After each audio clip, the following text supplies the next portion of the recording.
Halo, ketemu lagi. Saya Sigit Nugroho dari program studi Statistika, Fakultas MIPA Universitas Bengkulu. Kali ini saya akan sampaikan perihal uji lanjut pasca analisis keragaman. Jadi apabila eh, perlakuan atau sumber keragaman perlakuan itu signifikan, nah dan eh, pengaruh perlakuan tersebut bersifat fix, maka ada beberapa ujian yang mungkin cocok, mungkin sesuai dari apa yang digunakan tersebut. Eh, dalam hal ini, apabila kita ingin membandingkan pengaruh tiap perlakuan yang digunakan itu terhadap kontrol atau perlakuan baku, ya, maka kita bisa menggunakan uji Danet. Uji Danet adalah suatu uji pasca ANOVA yang digunakan untuk membandingkan pengaruh tiap-tiap perlakuan yang digunakan dengan perlakuan kontrol. Atau kalau menggunakan istilah obat itu selain kontrol itu placebo, ya. Oke, jadi di sini prosedurnya setiap rataan perlakuan itu dibandingkan dengan, jadi setiap pasangan malahan ya, pasangan antara antara perlakuan standar dan perlakuan yang dibandingkan itu yang diuji ya.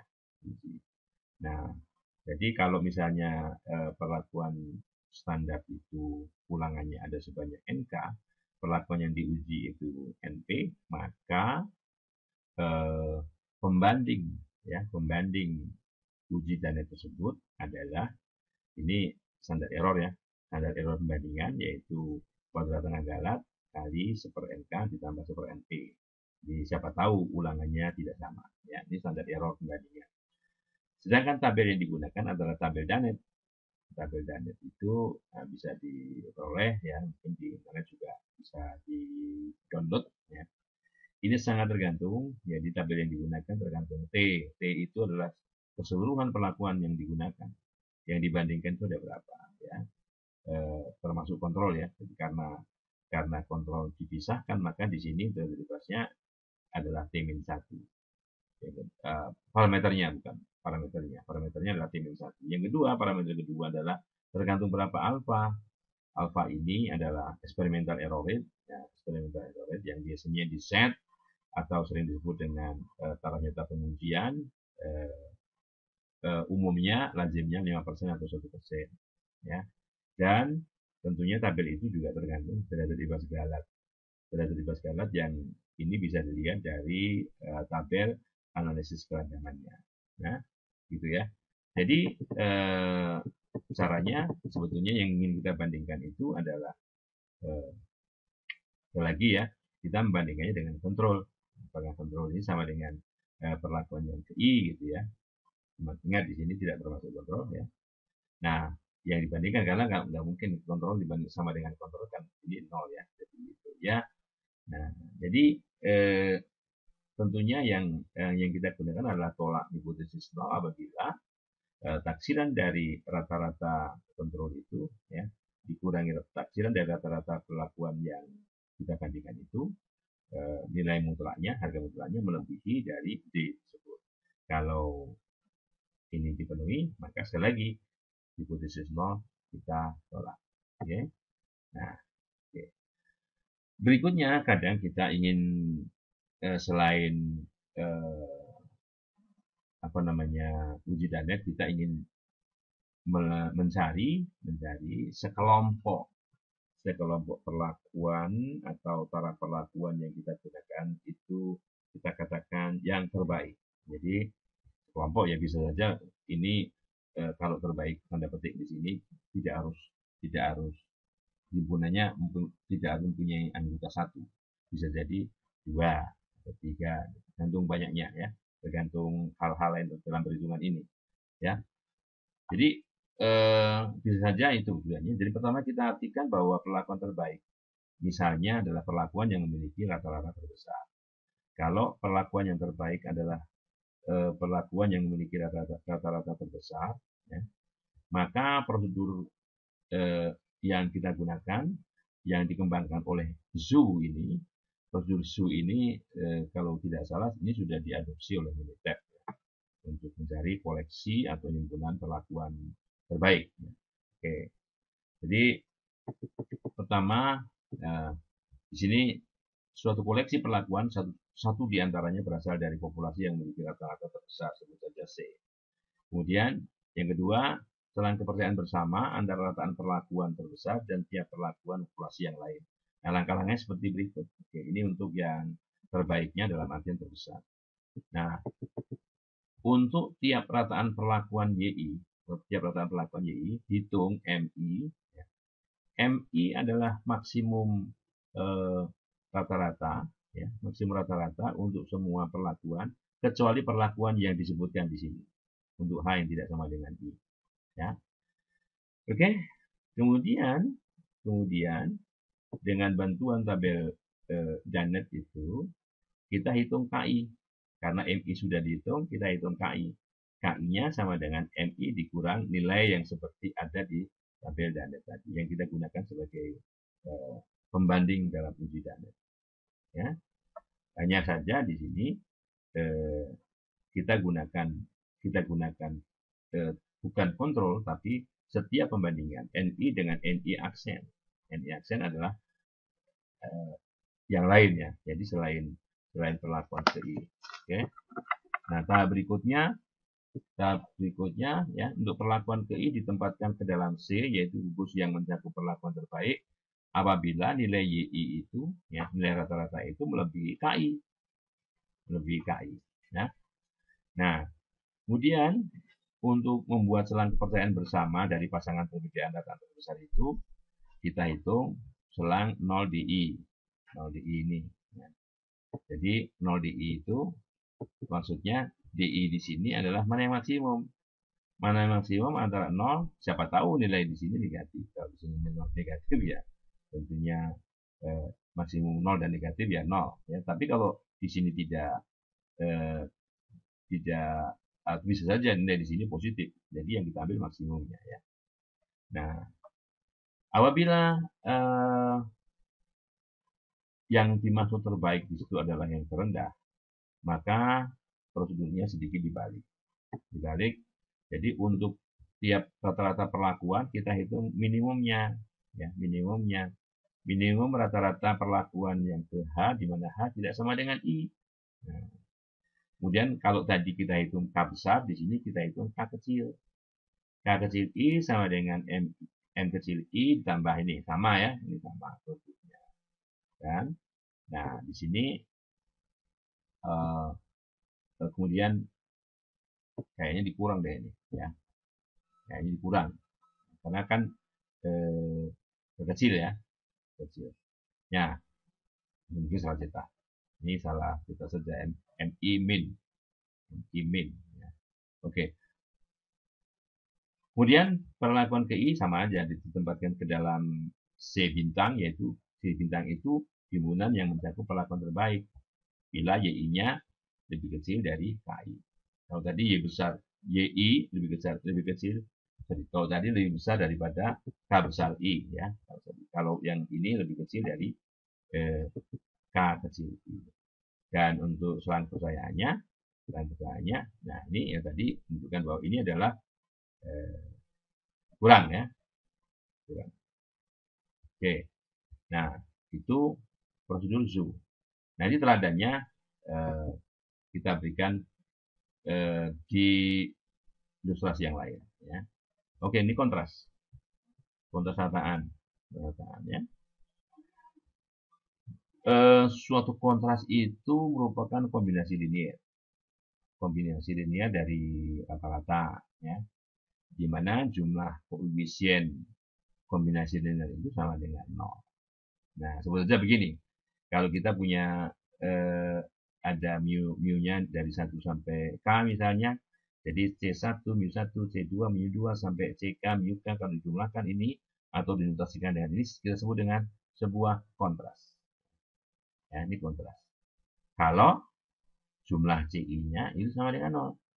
Kalau jumlah CI-nya tidak sama dengan 0 bukan kontras. Hanya kombinasi linier biasa. Ya.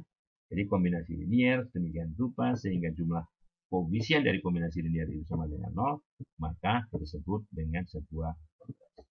Nah, karena ini sendiri merupakan kombinasi linier dari parameter populasi, kita juga tidak tahu berapa ini kecuali masing-masing parameter populasi itu diketahui nilainya.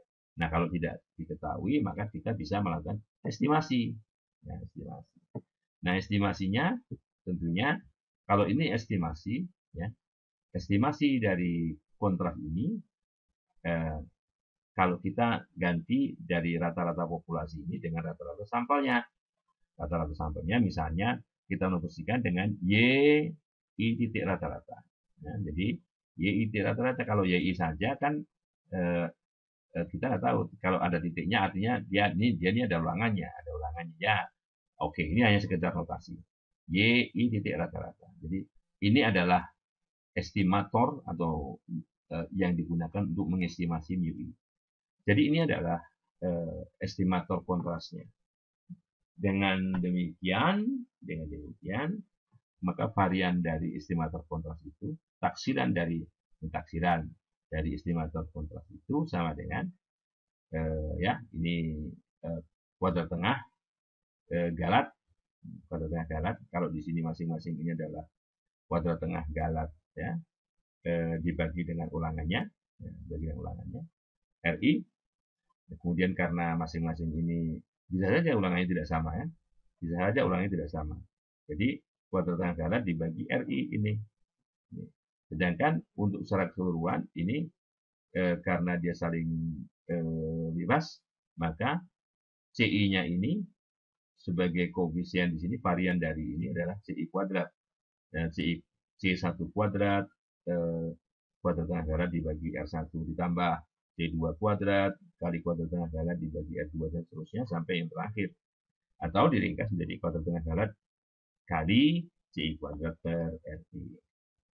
Oke, jadi kalau ini kita menggunakan, kalau kita gunakan yang di sini adalah rata-rata, ya, rata-rata. Kalau nanti ulangannya sama, ya ini tinggal R-nya keluar saja, kuadrat tengah galat dibagi R kali jumlah CI kuadrat, ya. Oke, tapi kalau misalnya ini bukan rata-rata tapi total, ya, total itu kan kalau ini diganti total, berarti kalau supaya jadi rata-rata, berarti total per rata-rata, ya. Total per ulangan, total per ulangan. Jadi nanti agak sedikit berbeda dalam menghitung jumlah varian, ya, varian atau standar error. Nah, jadi untuk menguji apakah kontrasnya, nilai kontras tersebut sama dengan 0 atau tidak, kita gunakan statistik uji F, ya. Setiap kontras ini derajat ibaratnya 1, sehingga jumlah kuadrat kontras itu sama dengan kuadrat tengah kontras. Jadi mau ini dibagi 1, berarti jumlah kuadrat kontras sama dengan kuadrat tengah kontras, ya. Jadi kuadrat tengah kontras dibagi kuadrat tengah galat. Ini kuadrat tengah galat di bawah, ya. Jadi itu F-nya. Baik. Nah, kalau begitu kita punya jumlah kuadrat kontras, ya. Ini bisa rumusnya sama dengan ini, atau kalau yang kita hitung bukan dari rata-rata, ya, dari total misalnya. Jadi di sini ulangannya di sini, ya, ulangannya di sini, bukan dipakai sebagai pembagi di sini, ya. Oke. Nah, dua kontras itu dikatakan ortogonal, ya, misalnya kontrasnya namanya P dan Q. Dua kontras itu dikatakan ortogonal apabila ini dipenuhi, ya. CIP ini koefisien kontras P, ini koefisien kontras Q pada posisi ke masing-masing, ya, mulai dari posisi 1, 2, 3 dan sebagainya. Jadi masing-masing pasangan koefisien kontrasnya itu dikalikan, dibagi ulangannya. Nah, makanya kalau kita akan lebih mudah, ya, hidup lebih mudah di sini kalau ulangannya sama. Gitu. Kalau ulangannya sama, tinggal kita ngalikan CIP kali CIP saja. Nah, jadi kalau ulangannya sama, kita tinggal mengalihkan ini apakah sama dengan 0 atau tidak, ya. Dan seterusnya, bahwa kalau misalnya jumlah kuadrat perlakuan sumber keragaman perlakuan itu memiliki derajat bebas sebut saja T-1 ya, maka akan ada T-1 kontras yang saling ortogonal yang bisa dibentuk ya. Oke. Nah, kontras itu secara umum bisa digunakan untuk para perlakuan yang sifatnya kualitatif dan sifatnya kuantitatif. Nah, untuk perlakuan-perlakuan dengan taraf yang sifatnya kuantitatif, maka kontras tersebut punya nama, yaitu kontras-kontras yang saling ortogonal dan biasanya digunakan untuk mengetahui apakah responnya itu memiliki derajat polinomial tertentu. Ya. Andaikan taraf perlakuan yang digunakan itu hingga sama dengan T, maka derajat polinomial yang dapat dibuat untuk taraf perlakuan yang sifatnya kuantitatif adalah T-1. Ya, T-1. Oke. Jadi ini selain digunakan untuk menentukan derajat polinomial yang signifikan itu sampai orde berapa, apakah linear kuadratik kubik, linear kuadratik kubik kuadrik dan seterusnya, ya, itu bisa membantu.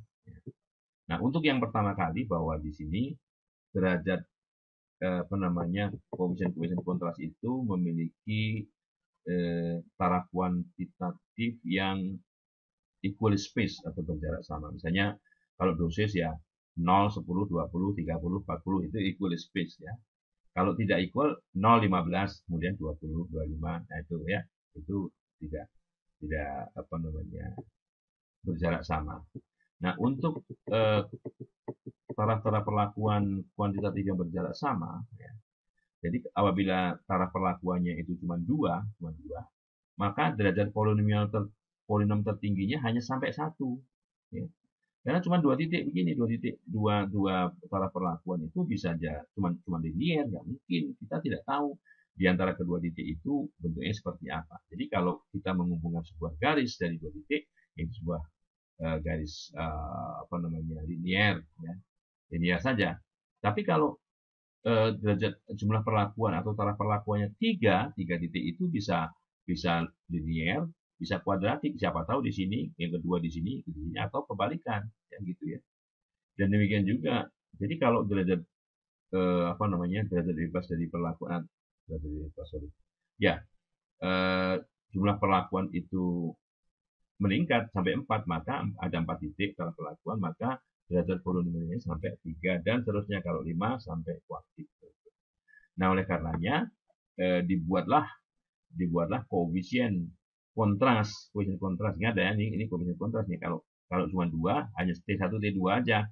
Nah, ini min 1 plus 1 jumlahnya, ini kontras ya, jumlahnya 0. Apa nggak terbalik? Boleh saja, ini plus 1, ini min 1, nggak masalah. Yang jelas, dia kontras. Ya, oke. Yang kedua, ini yang lazimnya aja. Yang kedua, yang untuk derajat polinomnya bisa sampai 2 kalau perlakuannya 3. Perlakuannya 3, linearnya min 1, 0, 1, kuadratiknya plus 1, min 2, plus 1. Jadi kalau mau dibalik ini plus 1, 0, min 1, di sini dibalik juga.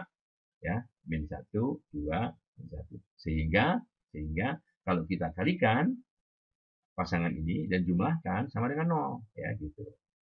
Jadi hati-hati. Jadi ini adalah koefisien kontras yang digunakan untuk yang tentunya ini saling ortogonal, digunakan untuk menentukan derajat polinomial. Oleh karenanya sering disebut dengan ortogonal polinomial, ya, ortogonal polinomial. Nah, ini sebagai pembantu saja sebetulnya. 2 itu dari mana? Kuadrat dari ini jumlahin, ya. Ini 9, 10, 11 tambah 9, 20 dan seterusnya, ya.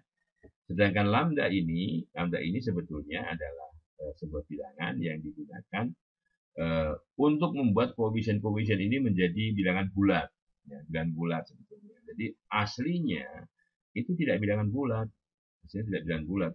Jadi supaya bulat digantikanlah, ini ada, katakanlah ini sebagai faktor pengalis sedemikian rupa sehingga koefisien ini menjadi bilangan bulat terkecil, ya. dalam bulat terkecil, ya. Sedemikian rupa sehingga nilai atau apa namanya apa yang disebut dengan kontras, koefisien kontras itu terpenuhi, ya. Jadi ini jumlahnya sama dengan 0. Apa nggak boleh nih min 4, min 2, 0, 2, 4? Boleh. Boleh. Tapi bukan bilangan bulat terkecil. Ya. Jadi pasti ada satunya di sini. Pasti ada satunya ya. Nah, gitu. Nah kemudian terus alfa-alfa ini, lambda-lambda ini digunakan untuk apa? Digunakan untuk membuat persamaan polinomialnya, Kalau tidak menggunakan yang pertama ini, kita bisa digunakan yang kedua ini. Jadi persamaan polinomialnya kan menjadi begini nih. Jadi ini taksiran persamaannya menjadi A0 sin 0, A1 sin 1 sampai AK. Ini sampai derajat bebas, sampai derajat polinomial berapa yang signifikan ya. Jadi masing-masing sin 0, sin 1, sin 2-nya punya bentuk seperti ini, dan ini adalah lambda-lambda tadi yang ditemukan. Memang secara teori sih ini bisa derajat polinomnya bisa banyak, tapi dalam prakteknya, dalam dunia real, dunia nyata dan sebagainya, itu paling kuadratik yang yang sering dipakai. Misalnya fungsi dosis memupukkan misalnya. Fungsi dosis memupukkan. Pemupukan itu kan semakin banyak dipupuk begini, tanamannya semakin bagus, semakin menghasilkan. Sampai taraf tertentu dia mencapai puncaknya. Karena kalau dosis itu ditambah terus, bisa jadi dia jadi racun, jadi menurun begini, malah semakin banyak pupuknya jadi racun, malah mati semua. Hasilnya kurang bagus. Jadi kuadratik ya, secara teori. Meskipun kadang-kadang juga ada beberapa sifat alami tertentu yang kubik atau bahkan kuadrat, ya, secara teori. Jadi ini adalah alat-alat yang digunakan untuk membuat koefisien polinomial ya dari permasalahan yang ada. Ini ada teladan sih. Nanti kita punya AJ tadi. AJ secara umum itu bentuk rumusnya apa? Kan ini AJ nih. A0 AK, A0 A1, A0 A1, A2 AK dan seterusnya, itu rumusnya dengan menggunakan AJ di sini ya. AJ di sini. AJ adalah ini. Jadi kontras dibagi R kali sigma IJ kuadrat ya, untuk semua I. Khususnya untuk A0, A0 itu adalah rata-rata keseluruhan kalau misalnya. Baik, bagaimana kalau cara perlakuannya tidak sama? Ini cara perlakuan kalau sama ya. Ini salah contoh atau teladan cara perlakuan sama. Jadi ini ada dosis obat setengah 1, 1,5, 2. Ini artinya jalannya sama. Kalau jalannya sama, kita punya konversi dari yang paling tengah di sini rata-ratanya berapa? Atau ini masing-masing ini dirata-ratakan 1,5, masing-masing dibagi rata-ratanya dibagi selangnya setengah. Jadi min 2, min 1, 0, 1, 2. Jadi misalnya setengah dikurang 1,5 dibagi selangnya setengah, min 2 ya. Dan ini adalah teladannya. Ini dosisnya signifikan, berarti kita mencari apakah ini dosis ini kalau secara teori karena derajat bebasnya 4, kita bisa sampai polinominya sampai kubik. Jadi kuartik. Dosisnya 5 ya, dosisnya 5 bukan 4. Dosisnya 5, 1, 2, 3, 4, 5, berarti sampai kuartik. Nah, kalau kita ini menarekkan di sini untuk derajat polinomial linear kuadratik kubik kuartiknya, ini adalah koefisien kontrasnya ya, yang kita ambil dari yang sama tadi, dari daftar tadi. Dan ini adalah totalnya. Nah ini sama sigma ci kuadratnya, yaitu total. Ini masih bisa dicari ya, kuadrat ini jumlahkan 4, 5, kemudian 9, 10, 14 dan seterusnya ya. Ini lambda dari tadi, dari formulaan di atas tadi. Kemudian kontrasnya adalah kalau kita cari dengan rumus tadi ya, itu 7 6 ini dari min 2 kali 83, min 1 kali 84, 0 kali 89, plus 1 kali 96, dan plus 2 kali 115. Ini kontrasnya.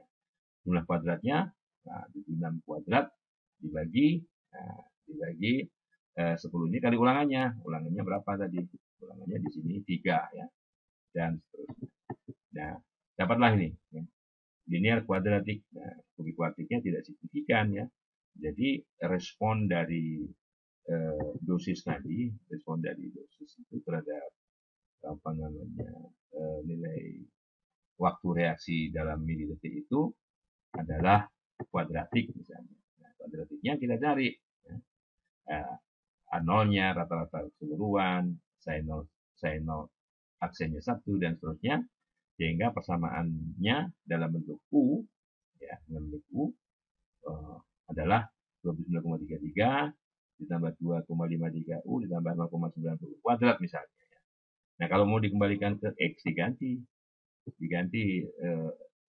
bahwa U itu adalah X dikurang 1,5 dibagi setengah, gitu ya. X dikurang 1,5 dibagi X dikurang 1,5 dibagi setengah. Ya. Jadi kalau mau dikembalikan ke X ya diganti saja U-nya. Dan kita selesaikan persamaan ini. Nah, untuk ortogonal polinomial interval yang tidak sama, maka kita harus menyusunnya terlebih dahulu. Koefisien-koefisiennya tidak bisa menggunakan koefisien yang standar tadi. Ya. Nah, sebagai contoh misalnya, kenapa tidak sama kalau kita menggunakan dosis pupuk misalnya. Ini 0 artinya 0 kg per hektar artinya tidak diberi pupuk. 60, 90, 120 katakanlah begitu ya. Ada 4 taraf. Nah, ini kalau diganti dengan kode, ini 0, 2, 3, 4. Satunya nggak ada. Oleh karenanya, kita harus menyelesaikannya dengan cara begini. Karena 1, 2, 3, 4 ya. Karena 1, 2, 3, 4 tarafnya ada 4. Maka derajat polinomialnya paling tinggi adalah 3. Kalau ini sebagai persamaan linear kuadratik kubik. Linear itu tentunya begini, A plus XI. Kubiknya B plus CX. Kuadratiknya B plus CX plus X kuadrat. Ya. Kubiknya D plus EX plus FX kuadrat plus X pangkat 3. Gitu. Nah, kita harus menyelesaikan berapakah A, B, C, D, E, F ini. Ya. Berapakah A, B, C, D, E, F itu sedemikian rupa sehingga ya. Yang pertama ini kontras nih. Koefisien kontrasnya harus 0. Ya, jadi ini harus 0. Yang kedua, koefisien kontras untuk kuadratik, ini untuk linear, untuk kuadratik, untuk kubiknya harus 0. Nah, syarat yang ketiga, syarat yang keempat, 5, 6 ini, bahwa karena dia harus saling ortogonal, maka LIQI, LICI, QICI ini jumlahnya harus sama dengan 0. Nah, itulah yang harus dipenuhi. Ya. Sehingga akhirnya kita bisa mendapatkan koefisien kontras sebagaimana kalau jaraknya sama seperti ini. Kan jaraknya sama ya. Nah, untuk jaraknya tidak sama, ini beda-beda tergantung jaraknya. Kalau tadi walaupun tarafnya 4, kalau ini 0, 2, 3, 4 dengan 0, 1, 3, 4 beda. Nah, beda ya. Nah, jadi itu lebih spesifik. Karena jaraknya tidak sama.